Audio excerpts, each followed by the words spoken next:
अस्सलामुअलैकुम। आप देख रहे हैं के न्यूज HD। मैं हूं हारिस अली शाह गिलानी। चलते हैं आज की अहम खबरों की तरफ।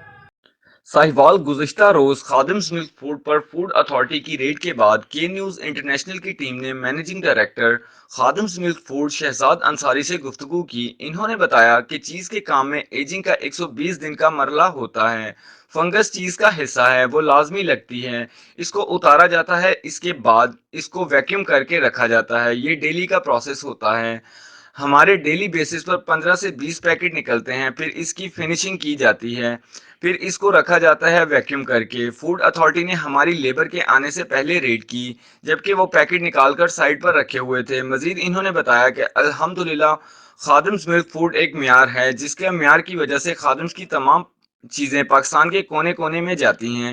ये किसी ने हमारे नाम और हमारे म्यार को ख़राब करने के लिए शरारत की है, क्योंकि सबको मालूम है कि हमारा स्टाफ 9:30 ड्यूटी पर आता है, जबकि फूड अथॉरिटी के अमले को भी मालूम होगा कि एजिंग फफूंदी चीज का हिस्सा है और इस पर लाजमी लगता है। मजीद इस मौका पर इन्होंने के न्यूज की टीम का शुक्रिया अदा किया कि इन्होंने हमेशा की तरह रिवायत को बरकरार रखते हुए असल हकायक अवाम तक पहुंचाए। हम इनकी शफाफ सहाफत के मशकूर हैं। मजीद खबरों और अपडेट्स के लिए हमारे साथ रहिएगा। तब तक के लिए अपना ख्याल रखिएगा। अल्लाह हाफिज।